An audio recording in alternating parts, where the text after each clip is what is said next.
economy is getting old. Modern man is rapidly exhausting the planet. Deserts are advancing, and water is becoming scarce. It all seems hopeless. And every 12 years, the world population increases by 1 billion people. Looking down on Earth from space, the scale of the destruction is astonishing. But one man has discovered how to make our deserts green and our planet healthy again.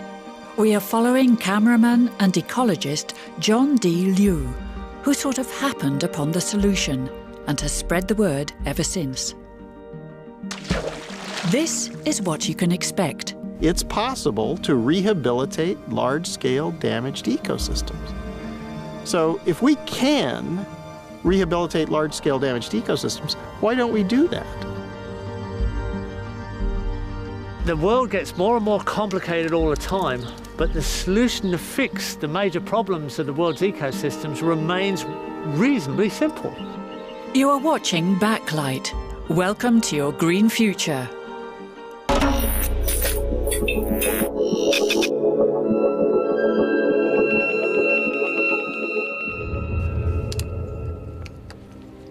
It all started in 1995 when John D. Liu, as an ordinary cameraman, got an assignment to film the Lush Plateau in China.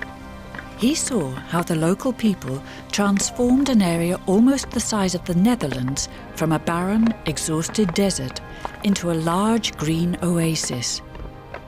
He was baffled.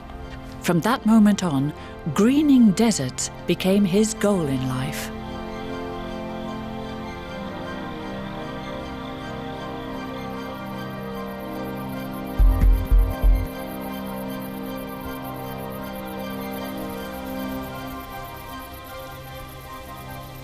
The more I learn about it, the more I become interested in how this might relate to other parts of the world. And it looks like the history of the Chinese in the Loess Plateau is not simply about the Chinese. It's about what happens when human beings don't understand how ecosystems function. Liu used his camera to record the virtually superhuman efforts of the Chinese. He made a film about it, Hope in a Changing Climate, that he posted on the internet to distribute it worldwide. China's Loess Plateau is a region that stretches for 640,000 square kilometers across north-central China. Unspoilt valleys in neighboring Sichuan show us how it might once have looked. It's the sort of natural abundance that is necessary to support an emerging civilization. How could a landscape with such potential have been reduced to this?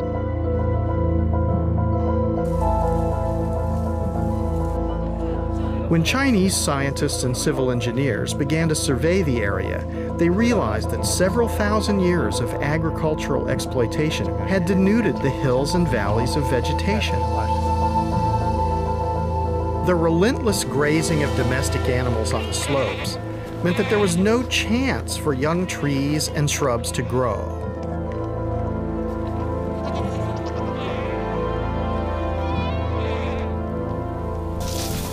The rainfall no longer seeped into the earth, but simply washed down the hillsides, taking the soil with it. Over millennia, this progressively destroyed the region's fertility.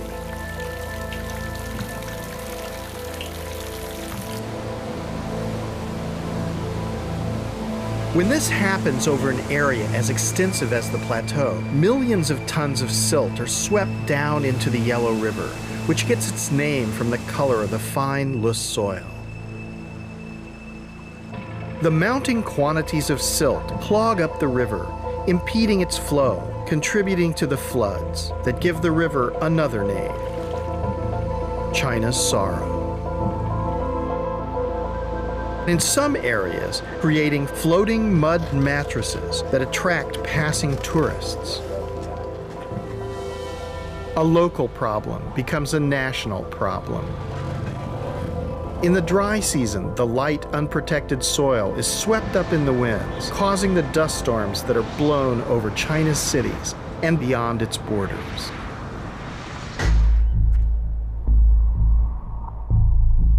The Chinese have meanwhile solved the problem. The way they have has become John D. Liu's mission.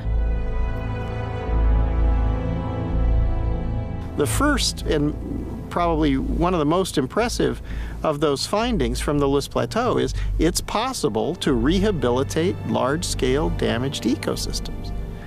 So if we can rehabilitate large-scale damaged ecosystems, why don't we do that? Ever since, Liu has been invited all over the world to assist government leaders, policymakers, and villagers with his knowledge and experience. We follow him in Jordan, where the desert is advancing and water is becoming increasingly scarce. He is here at the invitation of the Jordanian royal family. Princess Basma bint Ali wants to stop the desertification of Jordan and has found an ally in Liu. Welcome to the Botanic Garden. Thanks very much. I'm glad you were able to make it today. We'd like to look around and learn as much as we can about the Botanic Garden, and also to learn how the concept of this fits into a larger thought about restoration for the whole country. I mean, he is, as someone that is well known, I'm very impressed by the work that he's done and the amount of influence he's been able to have on governments, for example, Rwanda, and that's something we can learn from and benefit from. And if we can do just 1% of what he's done there, here, that would be amazing. And I keep on saying natives, natives, natives, because they're the ones who are well adapted to our area with the encroaching climate change and desertification. We really need to rely on our native plants. As you can see now, we're not a classical botanic garden of the colonial era or relics of the colonial era, but we're trying to teach everyone, regardless if they're in Jordan or otherwise, that you can very easily restore an area which was degraded.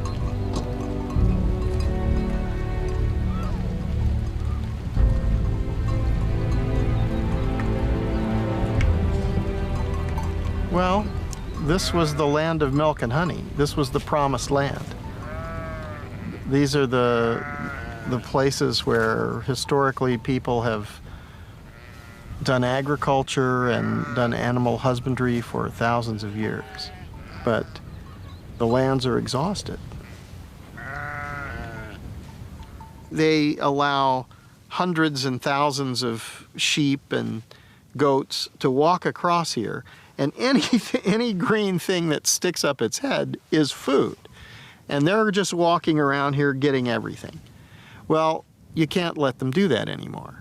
They'll have to stop. They've been doing that since thousands of years, and that's what's destroyed this area. So if that doesn't stop, you won't be able to fix this.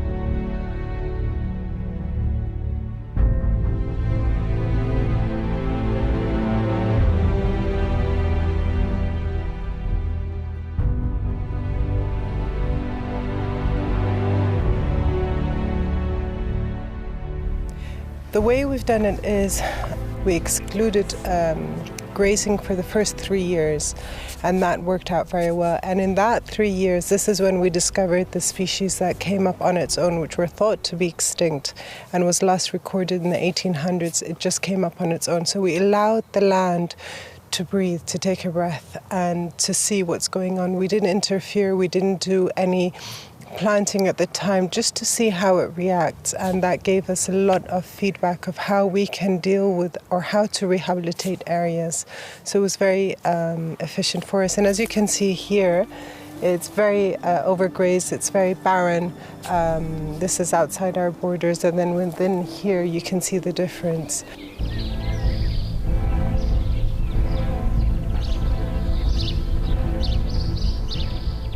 Just by making a fence around this place, you'll get back grasses. That's what's so extraordinary. Now, when you get back grasses, that means each year, first of all, you have perennial root systems, and they'll spread out And you'll have microbial communities living and growing in this microclimate that's created. So then you won't have direct sunlight hitting. You won't have UV radiation irradiating and sterilizing this microbiologic habitat. So everything will change. Then you're in an accumulative situation. Now you're in a disaccumulative situation where there's always less vegetation, always less organic matter, always less biodiversity. That's exactly wrong. We need to shift that to always more organic matter, always more biomass, always more biodiversity. I cannot stand and watch our land be degraded and ignorant people abusing it. It's my duty to take a stand to make things better. And I've carved out my world in the environment. Other members of the families have taken on various different topics, but this is my little niche.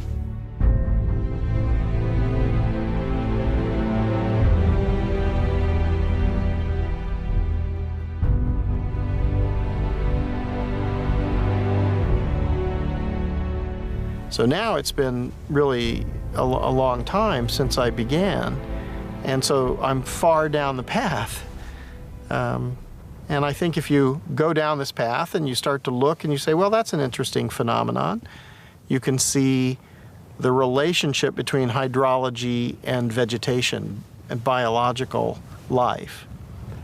And you realize that, well, actually that's the basis of the air and the natural water system. And it's how the atmosphere and the hydrological cycle were created and how they were constantly renewed.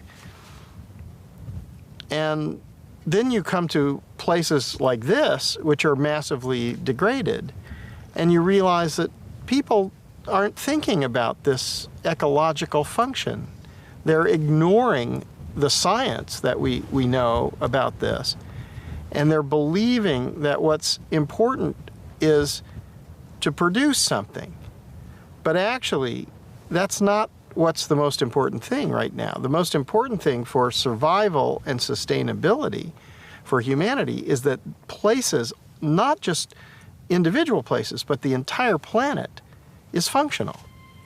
If we understand how the natural evolutionary processes work, and we emulate those, and we don't disturb those by our behaviors, we can live in the Garden of Eden. Another example from Liu's film, Hope in a Changing Climate, is Ethiopia, where he also took his camera to investigate. Ethiopia is the perfect example of how vulnerable man is to environmental catastrophe. The problems in this country are only intensified by wars and civil conflict.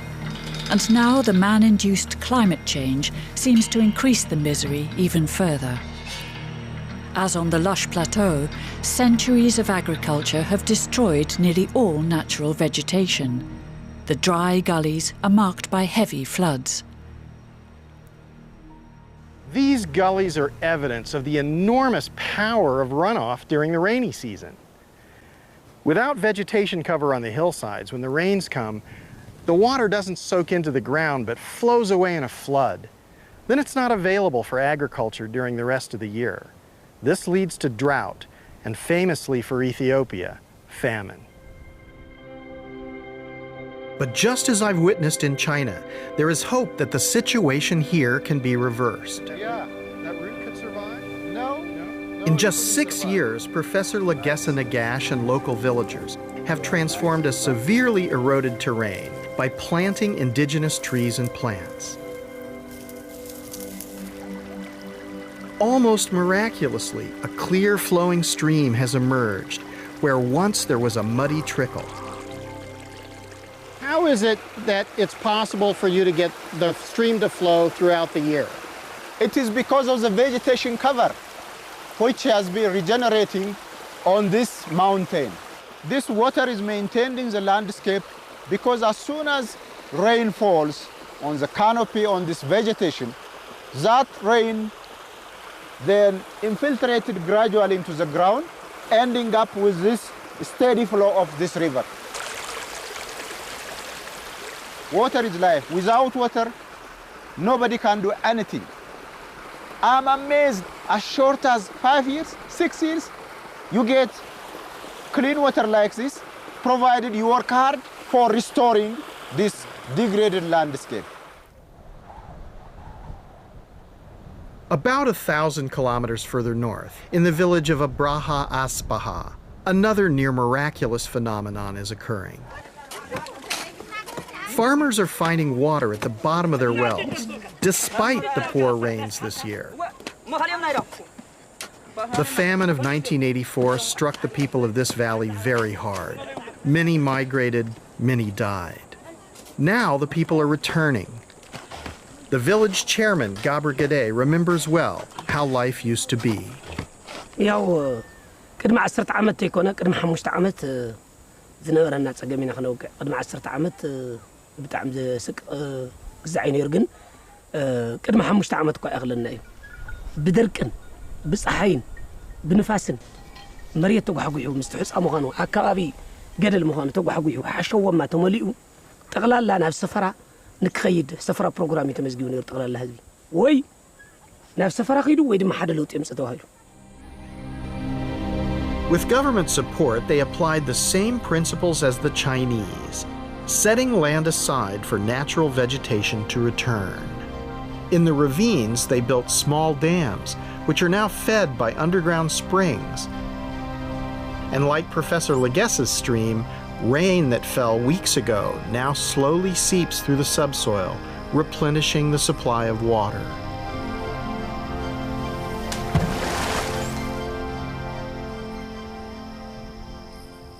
رابعي بوتو تشراشور نبره ما يدخويني كاب فكرة مريت تقيري همشاي تقلال زنبره تفطرنا يقدم زنبره تو ودي زنبره تفطرو كل عوولي سراو دعرو او حيز تفلالي تو ودي زنبره لا بالنبره تمليسي لا بالنور ارغو جو اسكاب نور لا على خوينو ازي مسرخه بدما من نور غيروا لا يحس النور راغيتو دوك يمرالو سلام يلو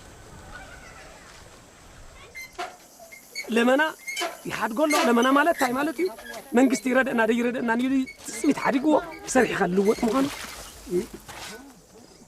عندنا زنور الطوفيوم زنور اراويتو انتو مليسو نبر انت يترف مالتي The most important issue for Africa, and I consider this Africa's 21st burning issue, is restoration.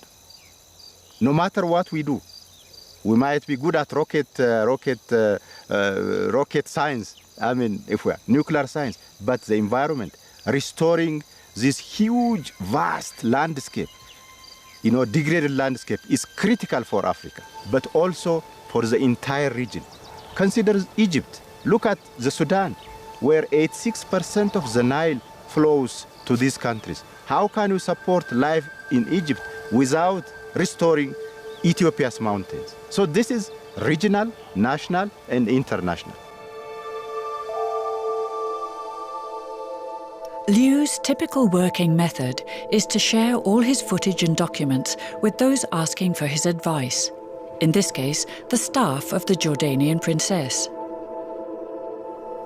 Well, it's videos, but it's also a lot of documents. There's studies on hydrology and studies on the relationship between soil organic matter and moisture, and the type of strategy documents that governments need to see what they're going to do. So they have to have a strategy that everyone can see. With the Jordanians, he shares the documents on Rwanda, one of Liu's success stories. His proposals there were welcomed by the Paul Kagame administration and yielded stunning results, as we can also see in Liu's film. We had to take a careful look at what had actually been happening that damaged this system, and therefore had to reverse that again with the human action. And this is why it is important to look at how human actions can destroy or can reverse what has been destroyed or even protect our environment. This tiny country is grappling with the problem of a growing population, trying to eke out a living on a finite amount of land. As in China and Ethiopia, over-farming on the hillsides caused serious erosion and a decline in fertility, forcing poor farmers to move into protected areas, such as the Rugazi wetlands, a wildlife site of international importance. When farmers drained this marsh to try to grow more food, they not only damaged an important wetland ecosystem, they also had a significant impact 3 hours' drive away in Kigali, the capital city. The water that pours from the marshlands is a vital source of hydropower for Rwanda's capital. As the wetlands began to dry out, power stations below couldn't generate enough electricity. The Rwandan government rented diesel power generators to make up the shortfall. So government policymakers focused on how to restore the Rugazi wetlands. If people were the problem, they could also be the solution. The government decided to help the farmers leave the wetlands and to restore the degraded slopes above them, improving their croplands and encouraging trees and shrubs to grow back, capturing the rain. The wetlands are now recovering.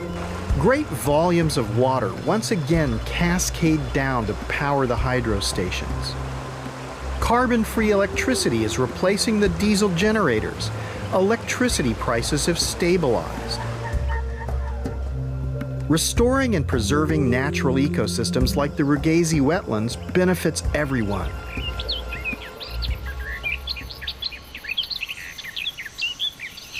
So we think we want a lot of manufactured goods and more and more and more. And this is a wasteful and not a very effective and certainly not a sustainable way of life. And especially with 7 billion people and adding 1 billion people every 12 years, it's not possible to do that. So we need another model. And here's a model which can restore the function. It's been proven to be able to restore hydrological function, to restore fertility. So we have vast areas of degraded lands. There's plenty of room for opportunity. And this could employ millions and millions of people. And their work wouldn't just be about themselves. Their work would be about ensuring that future generations can survive. What the Rwandans recognized is that the marshlands are far more valuable as a natural system providing water for energy than as farmland. This principle is the same for the remaining hillsides and ravines. What we're seeing here is very interesting because it's a line between human activity and natural systems.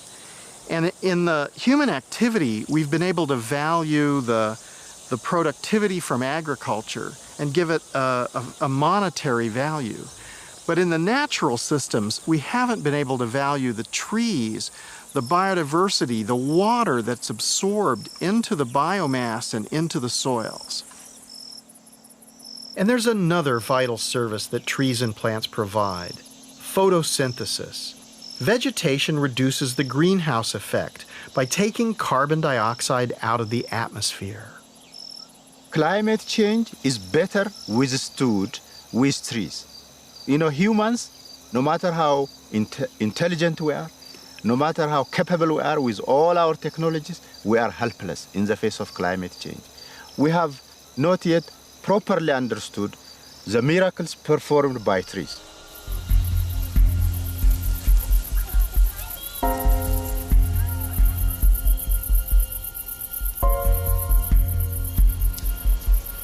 Based on what I've seen in different parts of the world, it seems to me that whatever rainfall comes down needs to be infiltrated and retained into the system.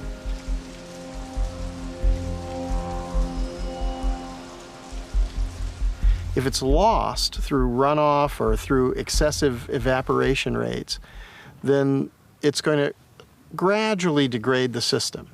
And if this goes on for hundreds and thousands of years, the ultimate outcome is collapse. Petra in Jordan is one of the 7 wonders of the world. Almost all of the buildings that were once there are now ruins, and the landscape has turned into a desert. Millenniums ago, the builders of Petra used their knowledge of water management to create an oasis, and hence the conditions for Petra's prosperity and growth in those days. This would have been a busy street once. Yeah. Actually full of commerce. Here we are in a situation where the heritage of all that is an attraction and curiosity for people to come and visit. This is where Liu first met the Australian Jeff Lawton. Lawton specialises in rebuilding functional ecosystems from the ground up. Liu immediately recognised his soulmate in him. We're in you'd say, a quite severely degraded landscape. Do you think that over historical time or somewhere back in the past, this had a different look? Oh, most definitely. I think you're looking at a landscape that's more or less bald. It's eroded down almost to the bones of the geology. And this was a landscape full of life, and even top predators. There are still leopards here now in some of these valleys, remnants of top predator habitat that had a whole ecological range of diversity and abundance. So in fact, we're in the land of milk and honey. Potentially we are. That's right, but it doesn't look like it. So what do you think is the potential for areas like this? Oh, there's absolute potential for an abundance, an absolute abundance of life, of water flow, of climate moderation. So you'll get microclimate and regional climate moderation, completely different hydrology. And the interesting thing there is that then you get the potential for well-designed productivity, leading to permanence in human culture.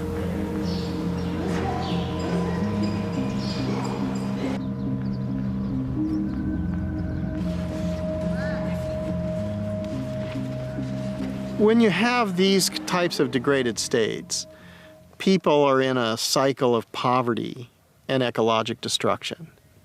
And they just continue to be poor, and they pass this poverty from one generation to the next generation.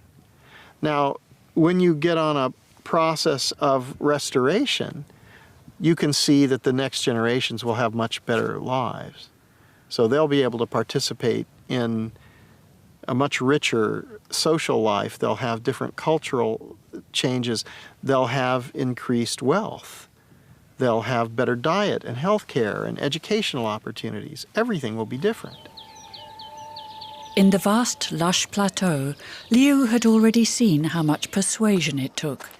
There, they had to make 2.5 million people understand that it would be best for now to keep their cattle indoors and not to make optimum use of their land, to give nature some space. But how do you tell that to the locals who depend on the cattle and the produce of the land?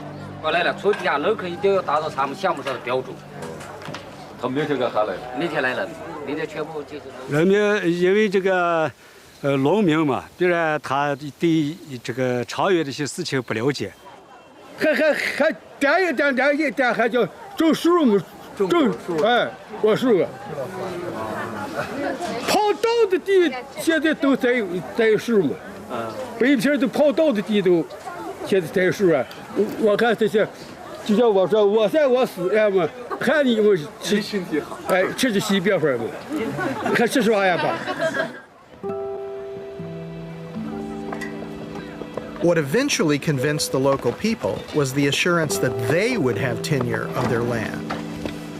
that they would directly benefit from the effort they invested in the new project. 我们的这个做法就是，这个规划就是山上戴帽子，山腰金带子，沟底穿靴子。山上戴帽子就是山上全部都种草。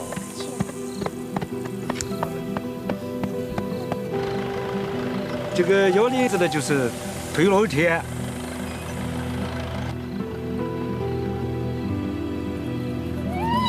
沟底穿靴子就是打坝。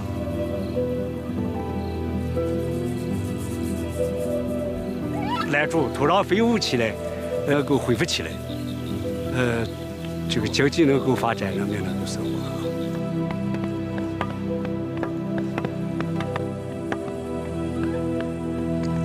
Hills and gullies were designated as ecological zones to be protected. Farmers were given financial compensation for not farming on them and keeping their livestock penned up.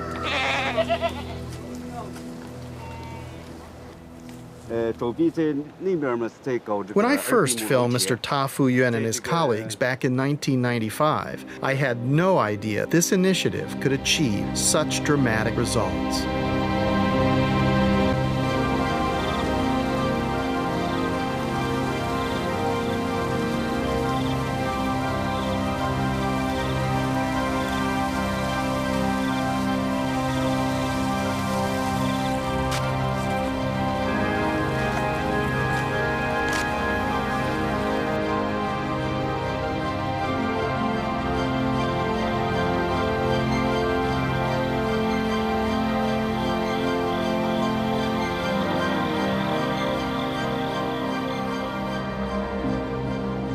عشان تقصوا هاي من فوق تجنبوها وتحطوها حوالين الشجرات.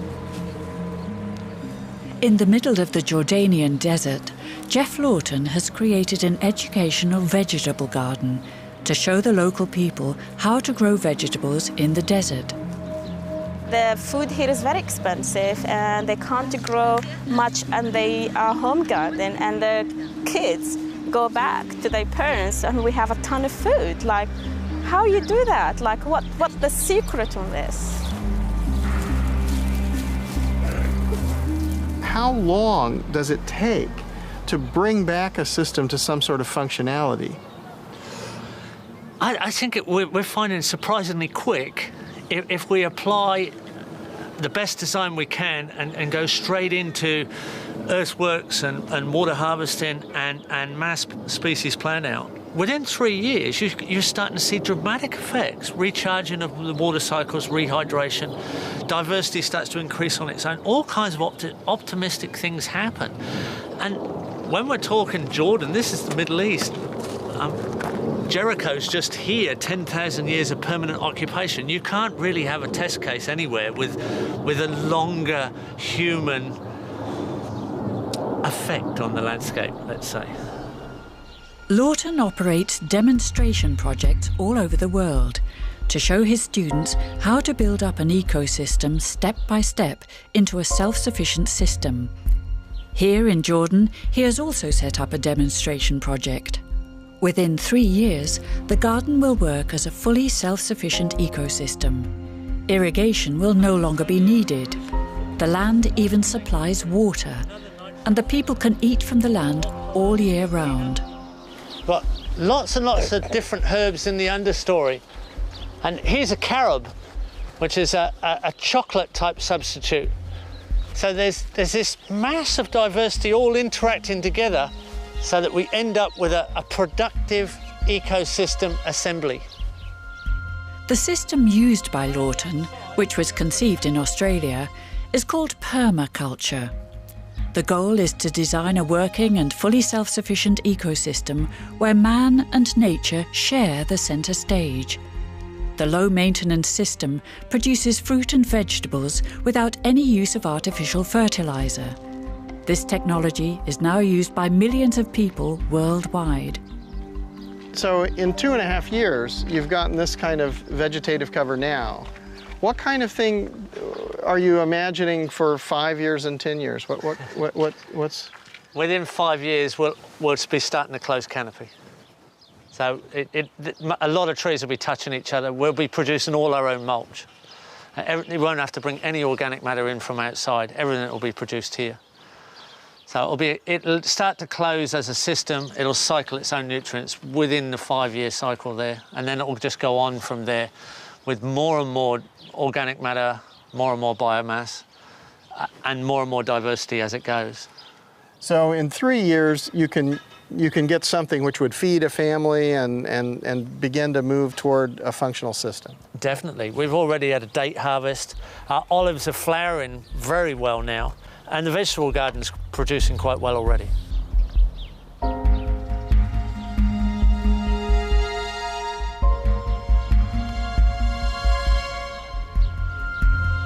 And they're all bush tomatoes here. There's a decent tomato there. And the compost doesn't actually feed the plants, it feeds the soils. It feeds the soil organisms. So the largest diversity of organisms in the known universe, the soil organisms. So there's 50 million genus of bacteria and 50 million genus of fungi. And you're feeding the organisms, and their exudates and their interactions are feeding the plants. That's how it works with natural systems, and that's how it works with organics.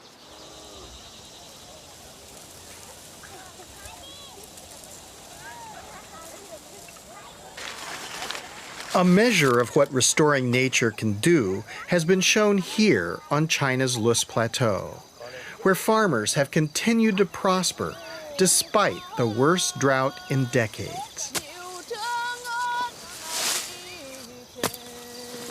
Since the beginning of the project, the soil that nurtures their crops has been accumulating organic material from plants and animals. This holds the moisture and contains carbon. What's interesting about this is all these root materials, all this other stuff, this is organic material. And this organic material is mixing together with the loess, the geologic soils here, and it's making a living soil. This is where the moisture resides. Yesterday it rained and there's still moisture in the soil. This is where the nutrients are recycled so that each generation of life emerges here. And this is where the carbon is. What's interesting about this, they made this field. This is new. So they're helping to sequester carbon. Living soils like this retain on average 3 times more carbon than the foliage above the ground. If we were to restore the vast areas of the planet where we humans have degraded the soils, just think what an impact we would have in taking carbon out of the atmosphere. As much as 1/4 of the world's landmass has been degraded, and much could be rehabilitated in the way we have seen on the Lus Plateau. And we've only just begun to recognize the real value of natural capital. Surely investing in the recovery of damaged environments is a cost-effective way of solving many of the problems we face today. The source of wealth is the functional ecosystems. The products and services that we derive from those are derivatives. It's impossible for the derivatives to be more valuable than the source. And yet, in our economy now, as it stands, the products and services have monetary values. But the source, the functional ecosystems, are zero. So this cannot be true. It's false. So we've created a global institution of economic institutions, an economic theory based on a flaw in logic. So if we carry that flaw in logic from generation to generation, we compound the mistake. On the lush plateau, they have understood the message. The lives of 20 million people across China have been directly improved by applying the lessons of the lush plateau. The changes are not simply on the hillsides. On the plains, you can see greenhouses that are filled with vegetables. This extends the growing season. It's very high value produce. The abundance and variety of new produce can be seen in the local markets. Follow-up studies have shown that incomes have risen threefold.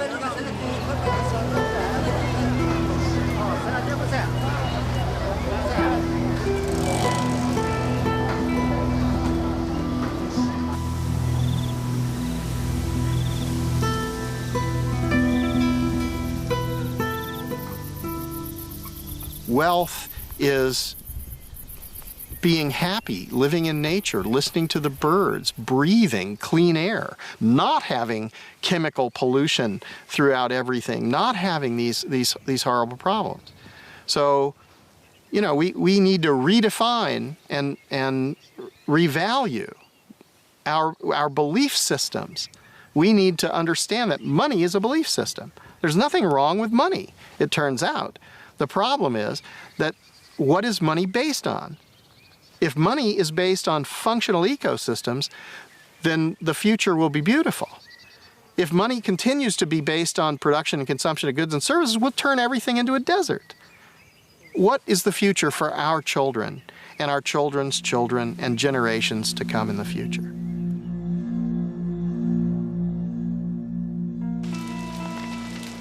Liu also did research in Bolivia, where biomass is burnt to make room for agriculture.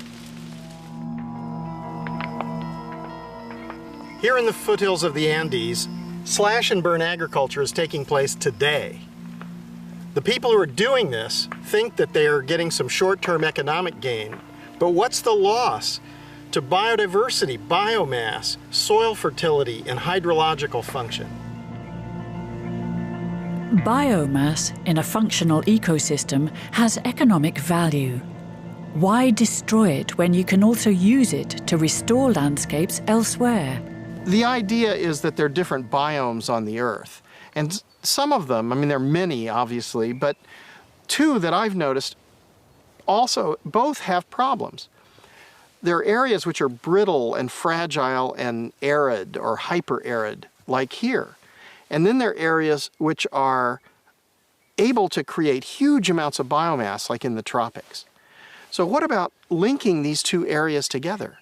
What about generating huge amounts of organic material there and moving it here, or at least a percentage of it? You don't want to deplete the fertility there, but a small amount of that could come. If that came here, you'd create an industry there, instead of them using slash and burn agriculture to grow crops which they can't even feed themselves and destroy what is the most valuable thing about their system, they would have money and a job. And then here you'd have another industry to do restoration. So this would create two huge industries, employ untold numbers of people, and put us on a pathway towards sustainability that's constantly sequestering carbon, infiltrating more and more rainfall, giving us food security in places that are now experiencing famine. It's extraordinary.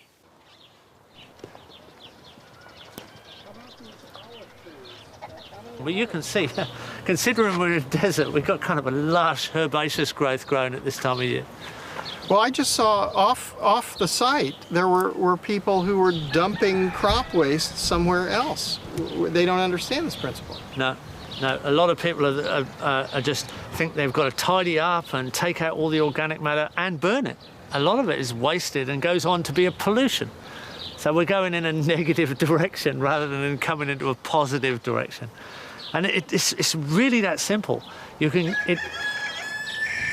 The world gets more and more complicated all the time, but the solution to fix the major problems of the world's ecosystems remains reasonably simple.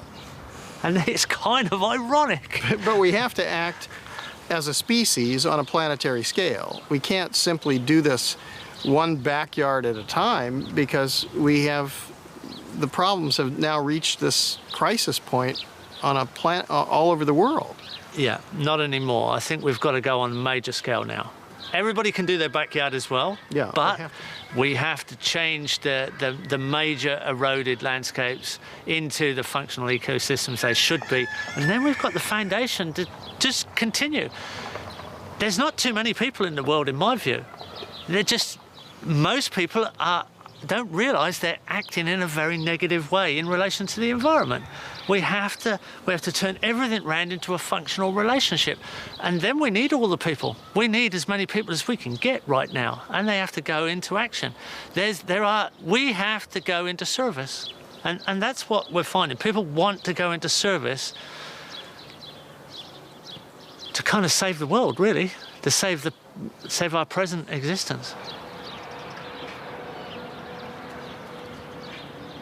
If we continue the way we're going, then we're going to reach a crisis point where it's impossible to feed everyone. And at that point, then all bets will be off, because you'll have millions and tens of millions and hundreds of millions, maybe billions of people who are migrating to survive. Now, if you're in the first world and you think, well, that's okay, it's not me, it's them. Well, this isn't going to save you. You can't shoot them down. There are too many. There's 7 billion people on the earth, and we're adding 1 billion people every 12 years. It's not going to be possible to suppress humanity when they can't survive. They won't go gently into that good night.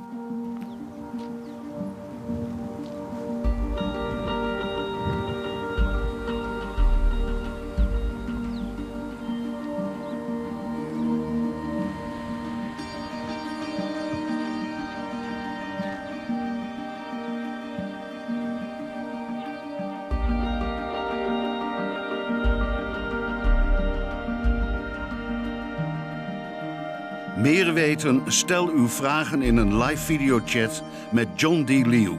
Ga naar onze website tegenlicht.vpro.nl.